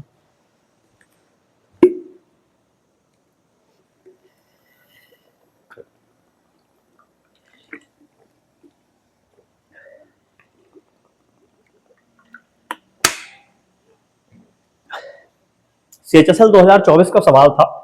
सवाल क्या है, एक घड़ी 550 रुपए नगद, यानी कि या तो आप उसको खरीद लो कैश, कितने रुपए में कैश पड़ेगी, यानी कि अगर उसको आप नगद खरीदोगे, नगद होता है, नगद होता है, नगद होता है, नागद नगद, थोड़ी हिंदी कमजोर है, क्या ही होता है, ठीक है। नगद आप खरीदोगे तो कितने की पड़ेगी, 550 रुपए की पड़ेगी। और या तो आप नगद 550 में खरीद लीजिए, और अगर किस्त योजना में है तो 250 रुपए का तो आपको डाउन पेमेंट जमा करना पड़ेगा। यानी कितना देना पड़ेगा भाई, आपको 250 रुपए तो डाउन पेमेंट देना पड़ेगा। ये क्या हो गया, डाउन पेमेंट हो गया, डाउन पेमेंट हो गया। 250 रुपए आप डाउन पेमेंट दो, इसके बाद में 1 महीने बाद कितना दो, 1 महीने बाद में आपको देना पड़ेगा 310 रुपए। 1 महीने बाद कितना देना पड़ेगा, 310 रुपए देना पड़ेगा। तो बताओ ब्याज दर क्या है, किस्त की आपको ब्याज दर बतानी है। बहुत अल्टीमेट लेवल का सवाल है, मजा आ जाएगा आपको सवाल करने में। डाउन डाउन पेमेंट का बड़ा अच्छा कंसेप्ट है, ये पूछा जाता है सवाल। देखिए अब क्या है, देखो घड़ी कितने की थी, आप कहोगे सर घड़ी अगर मैं नगद खरीदने गया था तो 550 रुपए की थी, 550 की पड़ती। अब अगर मैंने उसमें से 250 रुपए कैश जमा कर दिया, डाउन पेमेंट जमा कर दिया, तो मैंने जब 250 रुपए जमा किया तो बचा कितना, आप कहोगे सर 300 रुपए बचा था। बचा कितना था, अगर मैं तुरंत के तुरंत जमा करता तो 300 ही जमा करता और मेरा सारा काम खत्म हो जाता। लेकिन अगर उस 300 को मैंने 1 महीने बाद कितना जमा करा, सर 1 महीने बाद 310 देना पड़ा, यानी 300 की जगह आपको कितना देना पड़ा, 310 देना पड़ा। और कितने महीने के बाद, 1 महीने के बाद, ठीक है, 1 महीने के बाद। अब ये 300 का 310 क्यों देना पड़ा, क्योंकि पैसा आपका ब्याज पे था। तो यहाँ ब्याज कितना लगा है, आपसे पूछूं मैं कि 1 महीने में कितना ब्याज दिया, आप कहोगे सर 1 महीने का ब्याज जो मेरा 10 रुपए बना है। 1 महीने का ब्याज कितना बना है, 10 रुपए बना है। तो अगर 1 महीने का ब्याज, ठीक है, 1 महीने का ब्याज आपका कितना है, 10 रुपए। भाई 1 महीने का ब्याज आपका 10 रुपए है। और किस्त में आपसे दर पूछा गया है, ब्याज की दर बतानी है, ठीक है, रेट ऑफ इंटरेस्ट बताना है, ब्याज की दर। ब्याज की दर हमेशा होती कितनी है, 1 साल में जो ब्याज मिले। तो अगर 1 महीने में ब्याज आपको 10 रुपए मिला है तो 12 महीने में, 1 साल में, यानी कि 1 साल में कितना महीना होता है, आप कहोगे सर 1 साल में 12 महीना होता है, तो 12 महीने में कितना ब्याज मिलेगा, ठीक है, 12 महीने में ब्याज कितना मिलेगा, आप कहोगे सर 1 को 12 से मल्टीप्लाई करेंगे तो 12 गुना, तो 12 महीने में कितना मिलेगा, अगर 1 महीने में 10 रुपए मिल रहा है तो 12 महीने में 12 गुना 10 यानी कितना मिलेगा, 120 रुपए मिलेगा। कितना मिला ब्याज, 1 साल में मिला ब्याज आपको 120 रुपए। रेट क्या होती है, मैंने आपको बता रखा है, रेट क्या होती है, 1 साल में मिला ब्याज कितना मिला, 120 रुपए। बटा में मूलधन होता है, मूलधन कितना, भाई कितने रुपए पे ब्याज लग रहा था, 300 रुपए पे। और परसेंट में हमेशा निकलती है तो 100 से क्या करना पड़ेगा, गुना करना पड़ेगा, इतना परसेंट हो जाएगी। 2 जीरो से 2 जीरो काटा, 3 से काटेंगे 40 बार, यानी जो आपकी रेट निकल के आ गई, जो आपकी रेट आई वो कितनी आई सर, रेट आपकी 40% आ गई। यानी कि यहाँ पे आपको किस दर से ब्याज में दिया गया था पैसा, तो आपको 40% प्रति वर्ष की दर से दिया गया था। और ऑप्शन नंबर सी यही आपका आंसर हो जाएगा। आया समझ में? बिल्कुल आपको समझ में आया होगा। बड़ा ही अच्छा कंसेप्ट था ये, ठीक है, क्योंकि रेट निकालने को पूछता है, कभी कभी सवालों में रेट पूछी जाती है। और यहाँ पे आप ध्यान रखिएगा, कुछ बच्चे क्या करते हैं, इस 10 रुपए को करते हैं कि सर 10 रुपए तो ब्याज लगा है, मूलधन कितना है 300 है, और गुना में 100 को रख देते हैं, और 10 बटा में 3 यानी कि 3.33% बता देते हैं कि जो रेट है 3.33% है। लेकिन ये आपका गलत है, ये गलत है। आप देखो ब्याज ये 10 रुपए कितने महीने में मिला है, 1 महीने में मिला है। और दर जब भी रेट हम निकालते हैं तो हमेशा हम वार्षिक निकालते हैं, तो इसलिए सबसे पहले जो 1 महीने का ब्याज है इसको हम 1 साल के ब्याज में बदलते हैं, और उसके बाद हम सवाल को सॉल्व करते हैं और चुटकियों में हमारा आंसर आ जाता है। आया समझ में? चलिए बढ़ते हैं अगले सवाल की तरफ। एक और सवाल इस कंसेप्ट पर करिए ताकि आपका जो दिमाग है ना थोड़ा सा और खुल जाए। आइए देखते हैं इस सवाल को कैसे करेंगे। सवाल ये भी आपका CHSL का ही है, बहुत ही अच्छा सवाल है, देखिएगा।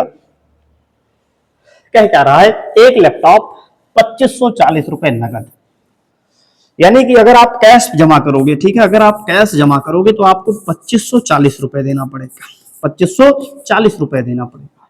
या तो आप 2540 जमा कर दो, या तो फिर 1340 रुपए नगद जमा कर दो। यानी कि या तो आपने क्या किया था सर, आपने 2540 आपको देना था, या तो 2540। अब दूसरी स्कीम में क्या था कि 1340 रुपए नगद जमा कर दो। तो अगर आप 1340 नगद जमा कर देते तो कितना पैसा बचता आपको? सर पूरा लैपटॉप कैश तो 2540 का था, अगर 1340 मैंने जमा कर दिया तो बचा कितना? सर यहाँ पे बचा मेरा 1200 रुपए। मतलब क्या है कि दूसरी जो स्कीम है उसमें कितने रुपए हमारे बच जा रहे हैं, कितने रुपए नहीं जमा करना पड़ता है उस टाइम पे, तो सर 1200 रुपए बच रहे हैं। नगद 2540 का था, दूसरी स्कीम थी 1340 जमा कर दो और जो बाकी बचे उसको किस्त बना दो। बाकी कितना रुपए बचा? आप कहोगे सर 1200 रुपए बचा, ठीक है, बाकी बचा मेरा 1200 रुपए। अब क्या कह रहा है, 1 महीने बाद, यानी जो पैसा बचा था 1340 जमा करने के बाद, उसको 1 महीने बाद जमा करते तो 5 रुपए जो है आपको एक्स्ट्रा, 5 रुपए जो है ये 1205 देना पड़ता, यानी 1200 की जगह कितना देना पड़ता सर, 1205 देना पड़ता। तो 1 महीने बाद आपको कितना, 1 महीने में आपको कितना रुपए एक्स्ट्रा देना पड़ा? आप बोलोगे सर 5 रुपए एक्स्ट्रा देना पड़ गया। भाई यही तो है, अगर आप तुरंत जमा कर देते तो 1200 रुपए काम खत्म था। इंस्टॉलमेंट आपने की तो 1 महीने बाद जमा किया तो उसकी जगह 1205 जमा करना पड़ा। भाई वो आपका कोई रिश्तेदार थोड़ी था कि उसको आपने 5 रुपए एक्स्ट्रा दे दिए, वो 5 रुपए उसने आपसे ब्याज पे वसूला है, और वही ब्याज की दर आपको ज्ञात करनी है। तो 1 महीने में कितना ब्याज दिया आपने? आप कहोगे सर 1 महीने में जो ब्याज मैंने दिया है वो ब्याज है मेरा कितना, 5 रुपए का, ठीक है, 5 रुपए का। अगर 1 महीने में 5 रुपए दिया है तो 12 महीने का कितना होता है? क्योंकि आपको पता है 1 साल में कितने महीने होते हैं, 12 महीने होते हैं। अब ऐसा नहीं है कि आप चले जाओ कह दो सर मंगल ग्रह पे चले जाएंगे, हम तो मंगल ग्रह पे जाके कैलकुलेट करेंगे। तो जब आप मंगल ग्रह पे जाके कैलकुलेट करोगे तो वहां पे आप उसके हिसाब से पढ़ोगे ना, तब आप मंगल ग्रह से एग्जाम देने थोड़ी आओगे। भाई ऐसा थोड़ी है कि आप वहां पे बैठोगे प्लेन पे, किधर जा रहे हैं, अर्थ पे जा रहे हैं, एग्जाम दे के आएंगे और रेगुलर अप डाउन करेंगे, अर्थ से मार्स, अर्थ से मार्स, अर्थ से मार्स, ठीक है। तो यहाँ पे 1 साल में कितने महीने, 12 महीने। अब 12 महीने में कितने रुपए? अगर 1 महीने में 5 रुपए ब्याज था तो 12 महीने में कितना हो जाता सर, 12 गुना में 5 यानी कि 60 रुपए ब्याज बनता है। ब्याज कितना बनता, 60 रुपए। आपसे रेट पूछा है, ब्याज की दर पूछा है। रेट क्या होता है, 1 साल में जो ब्याज मिले, कितना ब्याज मिला, 60 रुपए ब्याज मिला। मूलधन कितना था जिसपे ब्याज लग रहा था सर, 1200 रुपए था। और परसेंट में चाहिए तो क्या करोगे, 100 से करोगे गुना, 2 जीरो से 2 जीरो कटेगा और 5 से जाएगा, 12 से जाएगा 5 बार, यानी कि जो आपकी रेट निकल के आ गई, रेट आपकी कितनी हो जाएगी, रेट हो जाएगी 5%। यानी कि वो जो आपको राशि दी गई थी किस दर से उधार दी गई थी, तो 5%, और ऑप्शन नंबर ए यही आपका आंसर हो जाएगा। ठीक है, आप ऐसे सवालों को कर सकते हो, जब भी ऐसे सवाल आए तो हम इसको आसानी से कर सकते हैं। ठीक है, देखिएगा अगले सवाल को, एक और सवाल लेते हैं इस कंसेप्ट पे, उसके बाद हम अगले टाइप पे बढ़ेंगे इंस्टॉलमेंट के। सवाल को देखिएगा, सवाल क्या है, ये आपका सीजीएल जो 2024 का पेपर हुआ था उसका आया सवाल है। सवाल क्या है, एक सेलफोन 600 रुपए नगद, 600 रुपए नगद, या फिर किस योजना में 300 रुपए नगद और उसके बाद 2 महीने बाद 360 में बेची जाती है। यानी आप कैश खरीदने जाते तो आपको कितने रुपए में पड़ता, 600 रुपए में। बड़ा ही सस्ता फोन था, पता नहीं कौन सा था, 600 मिल रहा है।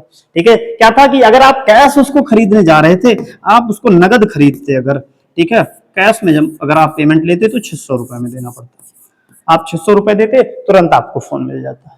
अब भाई हम लोग हैं, कंगाल आदमी है, आप लोग अभी तैयारी कर रहे हैं, पैसे तो इतने हैं नहीं कि सर 600 रुपए हो और कैश में खरीद लें। हम लोग चीजों को हमेशा किस में खरीदते हैं, इंस्टॉलमेंट में, डाउन पेमेंट करके खरीदते हैं।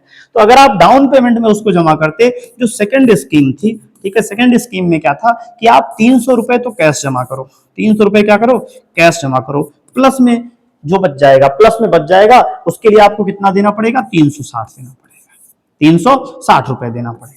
अब आप मुझे बताओ कि अगर आप 300 रुपए जमा कर देते कैश में तो बचता कितना। आप कहोगे सर 600 का फोन था, उस 600 में से 300 मैंने कैश जमा कर दिया तो बचा कितना, सर 300 रुपए मेरा बचा, 300 रुपए। ये मुझे इस पैसे पे क्या देना पड़ा, ब्याज देना पड़ा। और इस पैसे को मैं 2 महीने बाद जमा कितना किया, सर 360 रुपए जमा किया। कितने महीने बाद, 2 महीने बाद, ठीक है। यानी कि 2 महीने बाद आपको उस 300 का कितना जमा करना पड़ा, 360, यानी कि 60 रुपए आपको एक्स्ट्रा जमा करना पड़ा, 60 रुपए एक्स्ट्रा जमा करना पड़ा। तो अगर 2 महीने का ब्याज, और ये 60 क्यों एक्स्ट्रा पड़ा, आप कहोगे सर ब्याज लग रहा था, किसी रेट से ब्याज लग रहा होगा, उसके कारण 60 रुपए एक्स्ट्रा जमा करना पड़ा। ब्याज के तो 2 महीने का ब्याज कितना हो गया, 60 रुपए। अगर 2 महीने का ब्याज 60 रुपए है तो 12 महीने का ब्याज कितना होगा, 12 महीने का ब्याज कैसे निकालोगे।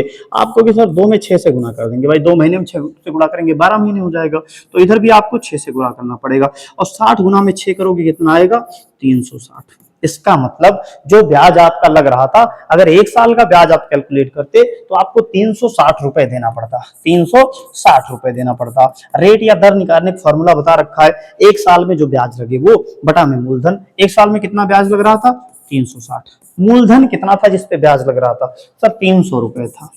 और परसेंट में चाहिए तो क्या करेंगे, 100 से गुना करोगे, 2 जीरो से 2 जीरो कटेगा, 3 से जाएगा 120 बार। यानी कि यहाँ पे जो आपकी रेट थी, जो ब्याज की दर थी, वो थी 120%, और यही आपका आंसर हो जाएगा ऑप्शन नंबर सी। आया समझ में। ये दूसरा पैटर्न है जहां पे इंस्टॉलमेंट में हमसे रेट निकालने के लिए पूछा जाता है। मैंने आपको दोनों पैटर्न पढ़ा दिए, ठीक है। बस ये 2 पैटर्न आपके लिए बहुत है, बट ये 2 पैटर्न अगर आपने सीख लिया तो आप समझ लीजिए कि आप सवाल को चुटकियों में सॉल्व कर ले जाएंगे, ठीक है। आप सवाल को बहुत ही आसानी से कर पाएंगे।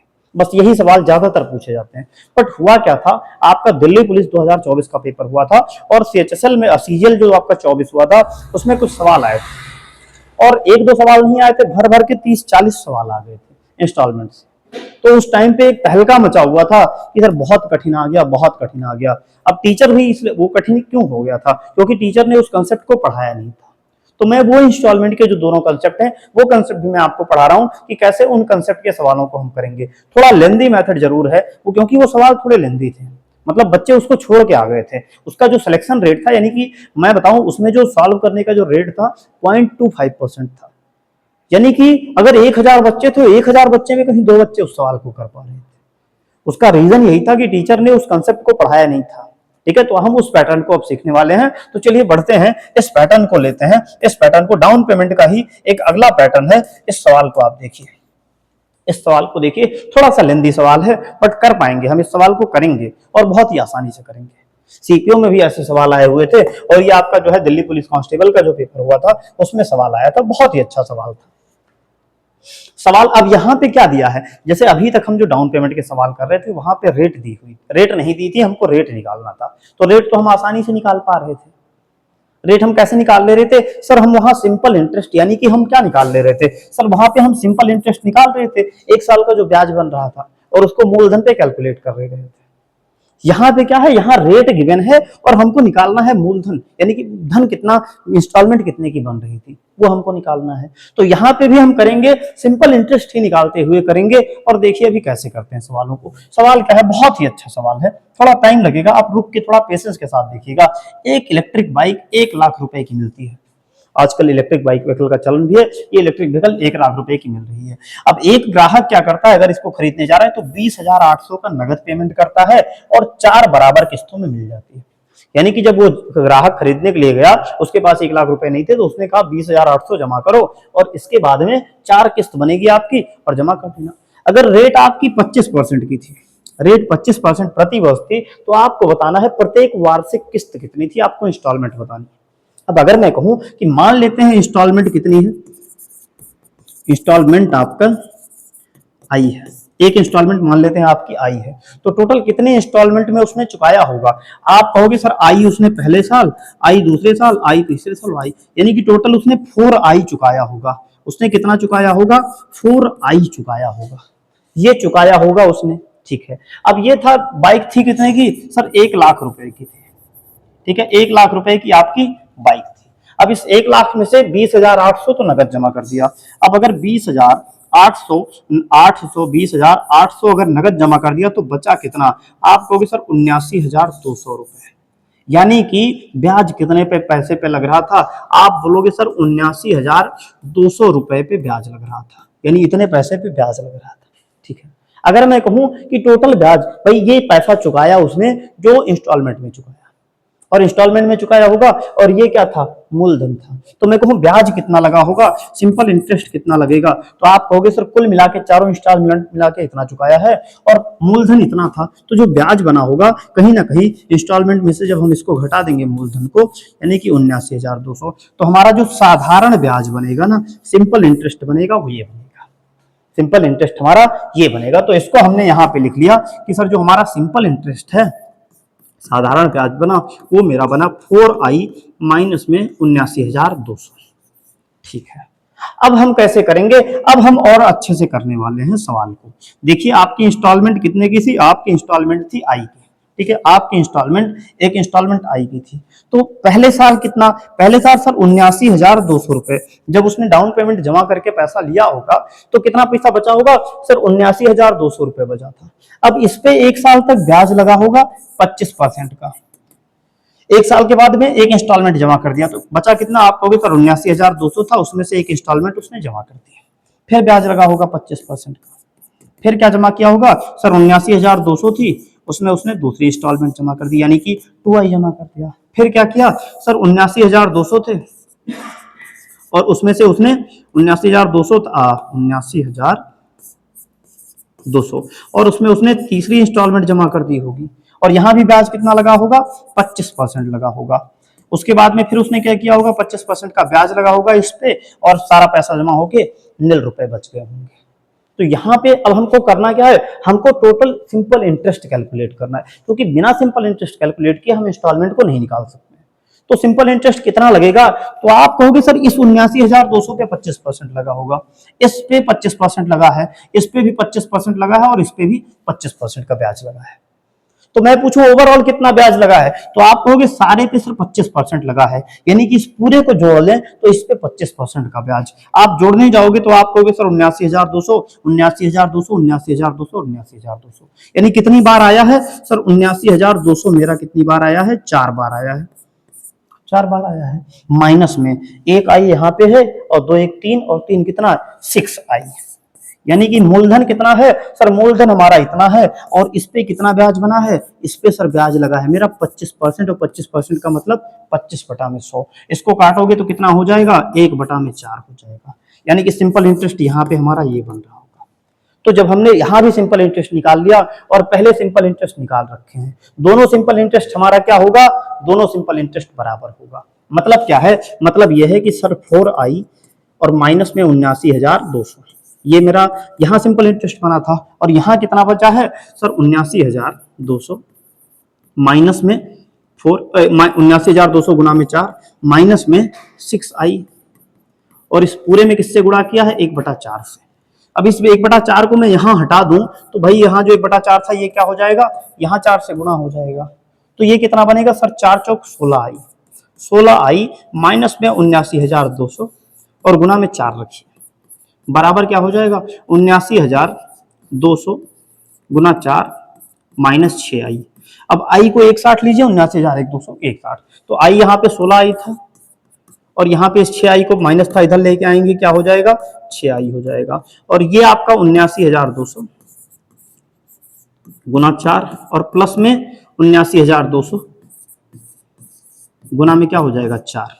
आपने 79,200 कॉमन ले लिया तो ये बचेगा क्या सर, 79,200 गुना 8i, गुना 8 बचेगा, और ये 16 और 6i कितना हो जाएगा, ये आपका हो जाएगा 22i। आप इसको काटोगे, 11 से काटेंगे, 11 से जाएगा 2 बार, 11 सते 77, 11 दूना 22 00, और 2 से काटेंगे तो कटेगा 4 बार, यानी आई का मान कितना आ गया, आप कहोगे सर 0 0 4 दूनी 8 और 4 सते 28, यानी कि जो हमारा इंस्टॉलमेंट निकल के आ गई सर 28,800, 28,800 हमारी इंस्टॉलमेंट निकल के आ गई। प्रत्येक इंस्टॉलमेंट मेरी 28,800 की रही होगी, और ऑप्शन नंबर ए यही हमारा सही आंसर हो जाएगा। आया समझ में? ये बहुत ही अल्टीमेट लेवल का सवाल था और यहाँ से आपका कंसेप्ट एकदम अच्छे से क्लियर हो गया होगा। टीचर इस सवाल को नहीं कराते हैं क्योंकि टाइम लगता है, बट आपको जानना जरूरी है, ठीक है, क्योंकि कंसेप्ट आपको आना चाहिए, भले ही सवाल लेंदी हो। अगर आपको कंसेप्ट पता है, एग्जाम में आपके पास टाइम बच रहा है, तो आप उस सवाल को कर पा रहे होंगे। मुझे लग रहा है सवाल आपको समझ में आ गया होगा।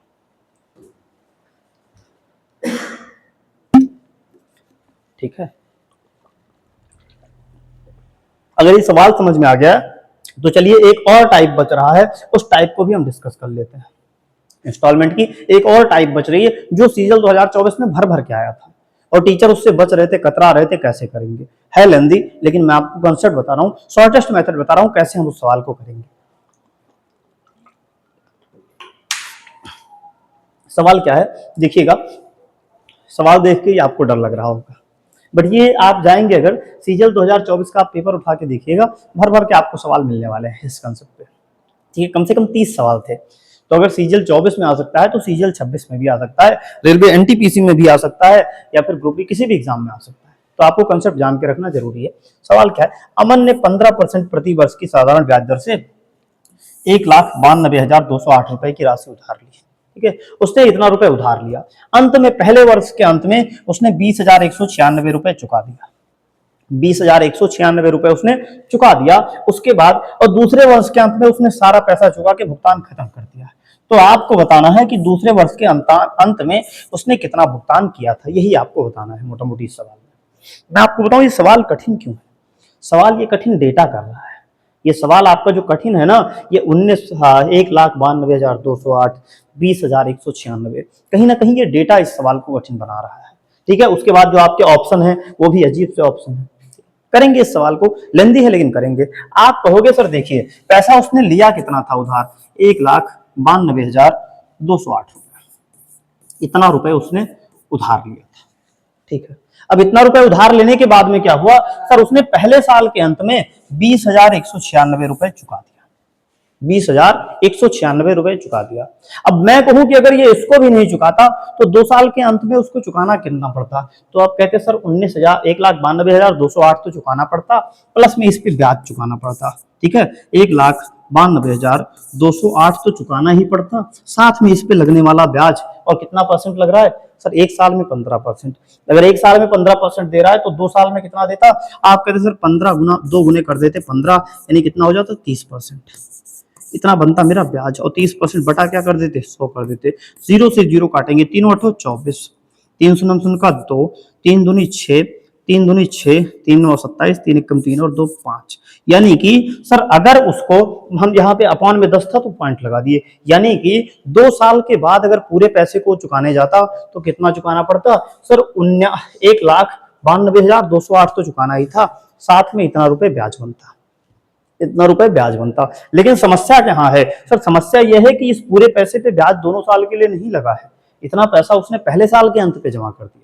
अब अगर पहले साल के अंत पे जमा कर दिया तो इस पे जो ब्याज लगा होगा उसको नहीं चुकाया होगा। इस पे कितने साल के लिए ब्याज दिया होगा सर, 1 साल का ही ब्याज चुकाया होगा। यानी कि जो हमारा 20,196 रुपए है, इस पे 1 साल का ब्याज चुकाया होगा। 1 साल का ब्याज कितना होगा, आप कहोगे सर 15/100 कर देंगे, गुना कर दो, 15 छक्का 90, 15 9 105 और 9 114 का 4 हासिल 11 हो जाएगा। 15 कम 15 11 26, 15 शून्य शून्य का 2, 15 2 29 और बटा में क्या हो जाएगा 100। यानी कि कितना हो जाएगा सर, यहाँ पे जो ब्याज था इस पे कितना, इस ये जो हमने पूरे पैसे को 2 साल के लिए मान लिया है, उसमें से इस पे 1 साल का ही ब्याज लगा था। तो इसका मतलब है सर 1 साल का ब्याज इसमें से घट जाएगा। कितना घटा सर, 3,026 रुपए, 3,026.4 रुपए घट गया। तो आया कितना, आप कहोगे सर 4 से 4, 12 से 6 जाएगा 6 और 5 से 2 जाएगा 3, 6 से 3 और ये 6 का 6 रहेगा, 7 से 3 जाएगा 4 और 5, यानी कि सर इतना तो चुकाया ही होगा। और सिंपल इंटरेस्ट कितना बना, साधारण ब्याज कितना बना सर, ये बना मेरा 54,636 रुपए। कितना बना 54,636 रुपए, यानी कि इतना रुपए ब्याज के रूप में चुकाना पड़ता।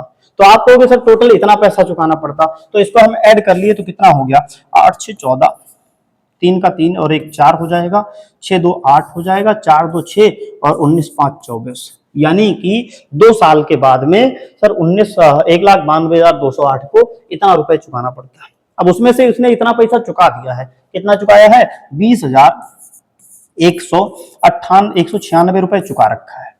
तो अगर 20,196 रुपए चुका दिया है तो 14 से 6 जाएगा 8, 13 से 9 जाएगा 4, 7 से 1 जाएगा 6, 6 और 24 से 22, यानी कि कितना रुपए सर चुकाना पड़ा होगा सर, 2,26,648, यानी कि अगर दूसरे वर्ष के अंत में उसको चुका के ब्याज को खत्म करना था, पूरे कर्ज को खत्म करना था, तो उसको 2,26,648, इसको 8 कर लीजिए, 2,26,648 ऑप्शन नंबर ए, इतना पैसा चुका के फिर उसका पूरा ब्याज खत्म हो जाता। कंसेप्ट आपको समझ में आ गया। करना क्या था सर, पहले इस पूरे पे 2 साल का ब्याज निकाल लेते हैं। अब 2 साल का ब्याज इसको जमा कर दिया तो इस पे 1 साल का ब्याज निकाल के माइनस कर लिया और उसको मूलधन में ऐड कर दिया। चूंकि इतना इसने चुका दिया है तो मूलधन से उसको घटा देंगे और हमारा आंसर आ जाएगा। ये केवल डेटा टफ था, मतलब डेटा आपका ऐसा था, इसलिए आपको सॉल्व करने में दिक्कत पड़ रही थी। चलिए एक सवाल और ले लेते हैं, थोड़ा सा आपका कंसेप्ट और बूस्ट हो जाएगा। इस सवाल को ले लेते हैं। देखिए ये भी आपका सीजीएल जो है 2024 का ही सवाल है, भर भर के सवाल आए थे, कम से कम 30 सवाल थे इस कंसेप्ट पे सीजीएल 24 में। ठीक है, इस सवाल को देखते हैं क्या करा है। प्रणव ने 10% प्रति वर्ष की साधारण ब्याज से 6,23,305 रुपए उधार लिया। कितना उधार लिया, 6,23,305, 6,23,305 रुपए उधार लिया। अब अगर चुकाने जाता तो इस पे क्या लगता है, ये रहा होता प्लस में इसके साथ में सिंपल इंटरेस्ट निकलता। 1 साल में 10% मिल रहा है तो 2 साल में कितना परसेंट मिलता, 20%। तो आप ब्याज निकालोगे, आप कहोगे 6,23,000, कितना है मूलधन, 6 लाख है, 23,305, और इस पे 2 साल में, 1 साल में 10% तो 2 साल में 20%, और बटा में क्या कर देते 100, इतना ब्याज लगता। 0 से 0 काट दिया, 2 से काट दिया 5 बार, और 5 से काटेंगे तो 5 एकम 5, 1, 5 दूनी 10, 2 5 चौक 20, 5 छक 30, 5 छक 30, यानी कितना बना सर, 1,24,661 रुपए ब्याज बना। अगर इस पूरे पैसे को दूसरे साल के बाद में, दूसरे साल के अंत में चुकाता तो इतना प्लस में इतना रुपए ब्याज बनता। बट उसने किया क्या है सर, उसमें से इतना पैसे उसने कितना सर 16,390 रुपए चुका दिया है 1 साल के अंत पे। तो अगर 1 साल के अंत पे चुकाया, इसका मतलब इस पे 1 साल का ब्याज लगा होगा, तो हमने 1 साल का ब्याज यहाँ एक्स्ट्रा जोड़ दिया है। तो क्या करेंगे, इस पे 1 साल का ब्याज हम निकाल के माइनस कर देंगे। तो ब्याज कितना आएगा, 10% था तो आप काटोगे तो हो जाएगा 1639 रुपए, यानी कि सर 1639 रुपए जो है एक्स्ट्रा ब्याज हमने कैलकुलेट कर रखा था। तो जब आप इसको माइनस करोगे, मुझे लग रहा है स्क्रीन में आपके आ रहा होगा, नहीं भी आ रहा होगा तो देख लीजिएगा, 11 से 9 जाएगा, कितना बचेगा 2, 5 से 3 जाएगा 2, और इधर 6 से जे जाएगा 0, 4 से 1 जाएगा 3, और 12 का 12, यानी कि सर ब्याज कितना बना, सिंपल इंटरेस्ट कितना बचा सर, 1,23,022 रुपए, 1,23,022 रुपए। इसका मतलब है कि सर जो पैसा था इसमें, ये पैसा और जो लगने वाला ब्याज था वो मिला के राशि इतनी हो गई, जोड़ दिया तो 5 और 2 7, 2 का 2, 3 3 3 6, 2 2 4 और 6 1 7, यानी कि सर अगर 2 साल के बाद पूरे पैसे को चुका रहा होता तो 7,46,327 रुपए चुका था। लेकिन उसमें से उसने 16,390 रुपए चुका रखा है। कितना चुका रखा है, 16,390 रुपए चुका रखा है। माइनस कर दोगे, 7, 12 से 9 जाएगा 3 बचेगा, और इधर 12 से 3 जाएगा 9 बचेगा, 15 से 6 जाएगा 9 बचेगा, 3 से 1 जाएगा 2 और 7, यानी कि सर दूसरे वर्ष के अंत में उसको 7,29,937 रुपए चुकाता, और उसका जो ब्याज था, कंप्लीटली कर्ज था, पूरा का पूरा खत्म हो जाता, पूरा का पूरा खत्म हो जाता, और ऑप्शन नंबर डी यही आपका आंसर हो जाता। ये आपका अल्टीमेट लेवल का सवाल था, ये आपका अल्टीमेट लेवल का सवाल था, और यहाँ पे आपकी जो इंस्टॉलमेंट है ये आपकी खत्म हो गई। ठीक है, इंस्टॉलमेंट आपकी कंप्लीटली खत्म हो गई, और मैंने आपको चारों टाइप का सवाल बता दिया। कल मैंने आपको लोन रीपेमेंट के जो सवाल थे उसको मैंने करवा दिया था, और आप बहुत ही आसानी से कर पा रहे थे।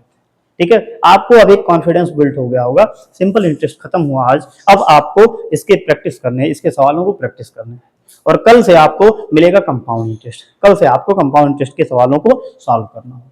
ठीक है, कल से हम क्लास करेंगे कंपाउंड इंटरेस्ट की। तो आज की क्लास को एंड करते हैं, मिलते हैं कल की क्लास में एक नए चैप्टर के साथ, यानी कंपाउंड इंटरेस्ट के एक नए वीडियो के साथ, एक नए जोश के साथ मिलते हैं। तब तक के लिए बाय बाय, टेक केयर।